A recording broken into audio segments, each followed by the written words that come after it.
Assalamualaikum warahmatullahi wabarakatuh. Selamat datang di channel saya. Di sini saya akan menceritakan kisah tentang kejadian horor yang terjadi di kamar kos. Mau tahu kisah lengkapnya? Simak dan tonton videonya sampai habis.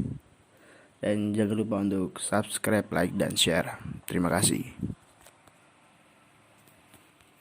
Cerita ini aku alami ketika aku kuliah semester 3.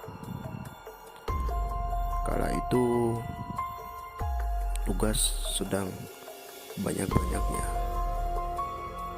Banyak sekali tugas yang aku dan teman-temanku dapatkan. Ada juga tugas kelompok. Dan tugas kelompoknya hampir setiap hari aku dapatkan. Dan aku sering mengerjakan tugas kelompok itu bersama teman-temanku di kos-kosan. Dan akhirnya aku pun sering tidur di kos-kosan milik temanku. Dan karena aku berasal dari kota ini, dan jadinya aku tidak terlalu familiar dengan kos-kosan. Dan ini pengalaman pertama aku ngekos.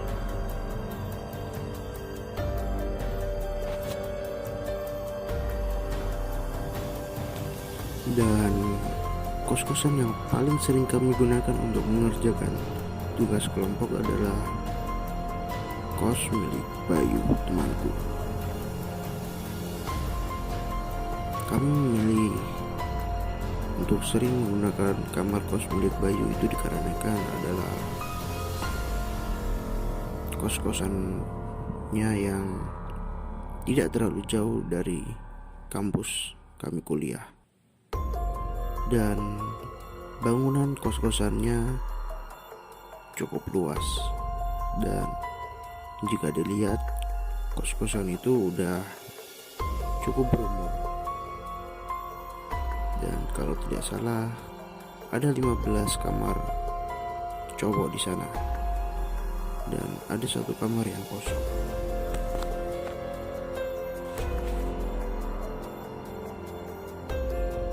Jadi waktu itu ada sekitar 7 orang yang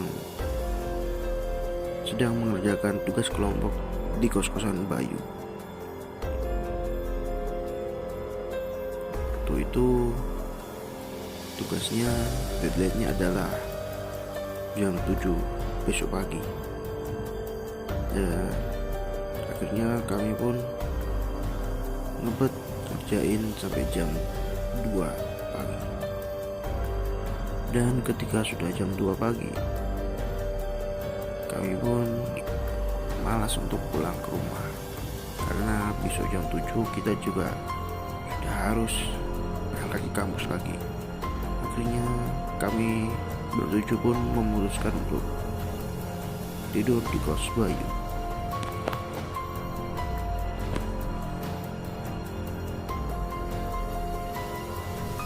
Awalnya kami bertujuh tidur di kamar Bayu, cara berdesak-desakan. Dan ditambah lagi ada beberapa temanku yang memiliki badan yang besar, sehingga sangat berdesak-desakan dan tidak nyaman. Dan akhirnya Bayu pun menyarankan untuk sebagian dari kami tidur di kamar kos yang kosong itu. Dia bilang kamar itu tidak pernah dikunci, dan di dalamnya juga ada spring bed, bantal, dan juga selimut.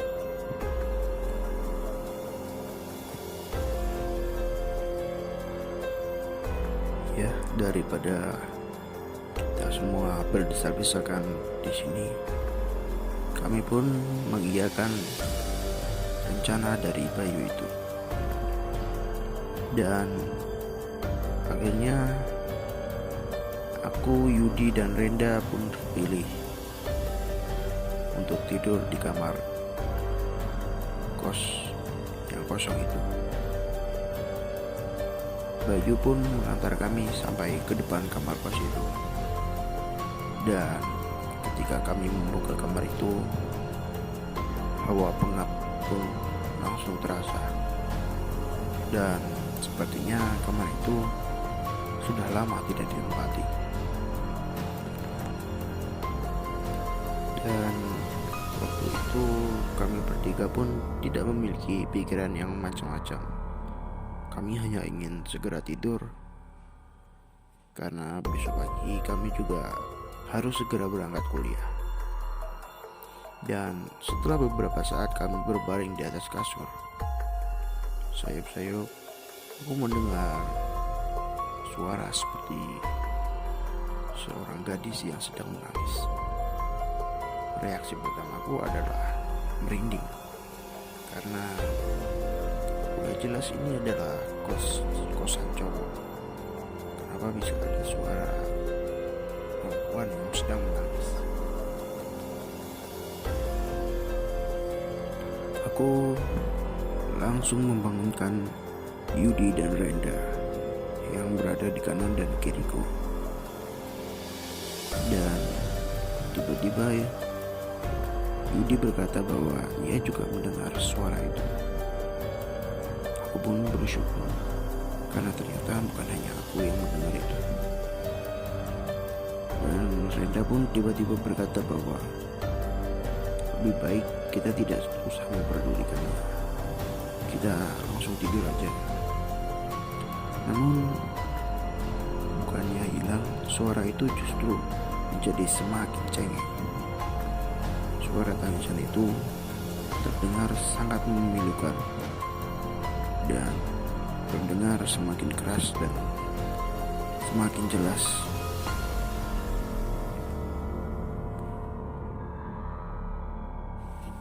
Aku pun berusaha untuk membaca doa apapun yang aku ingat. Namun seperti sedang amnesia, aku tidak bisa membaca doa apapun. Dan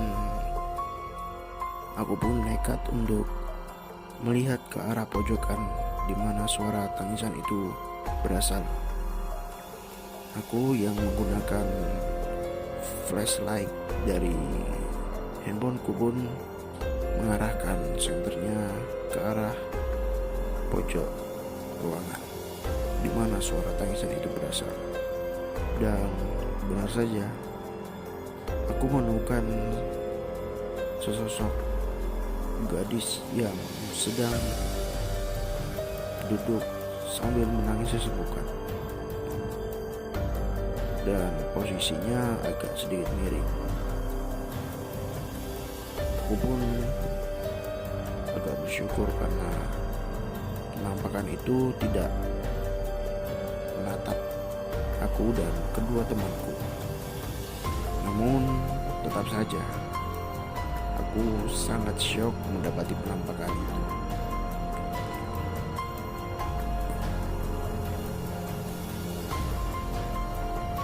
Aku pun sontak langsung keluar kamar kos, dan ternyata dua orang temanku ikut berlari bersamaku. Dan ternyata mereka pun juga melihat penampakan tersebut. Kami pun langsung lari keluar dari bangunan kos itu, dan kami berhenti di sebuah warung kopi. Kami tidak berpikir untuk kembali ke kos-kosan Bayu. Yang terpenting adalah kami keluar dari kos itu terlebih dahulu. Melihat kami yang lari terbirit-birit dengan wajah pucat pasi, pemilik kedai kopi pun terheran-heran. Dan setelah beberapa saat kami menenangkan diri, setelah tenang kami pun menceritakan apa yang baru saja kami alami. Dan setelah mendengar apa yang kami ceritakan, pemilik kedai kopi itu pun hanya tersenyum-senyum, dan beliau mengatakan, pasti di kamar kos pojok yang kosong itu ya. Seolah-olah beliau sudah tahu.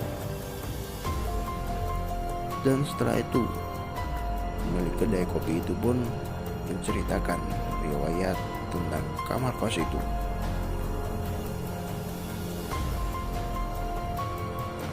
Dan sekitar 10 atau 9 tahun yang lalu, kos-kosan itu dibuka lagi, namun khusus untuk cowok. Sang pemilik beranggapan bahwa laki-laki lebih berani dibandingkan perempuan. Bahkan cowok terkesan cuek terhadap hal-hal seperti itu. Namun setiap seorang yang menghuni kamar kos pojok itu, ia tidak akan bertahan lama dan akan pergi dari kos itu. Mungkin dikarenakan ia dijumpai oleh sosok wanita yang kami jumpai sebelumnya, sehingga kamar kos itu selalu kosong.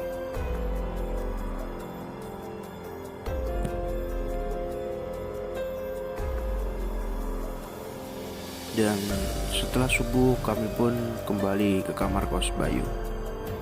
Di sana kami tidak menceritakan apa-apa karena kami takut jika Bayu mendengar cerita kami, ia harus pindah dari kos itu. Dan biarkan saja Bayu merasakannya sendiri. Namun semoga saja Bayu tidak bertemu dengan sosok tersebut. Dan setelah beberapa minggu, aku pun tidak pernah datang ke kos-kosan Bayu itu lagi. Itu dikarenakan Bayu sudah pindah dari kos itu. Kami tidak tahu apa penyebabnya. Mungkin saja Bayu bertemu dengan sosok itu, entahlah. Namun aku benar-benar tidak menceritakan apapun kepadanya.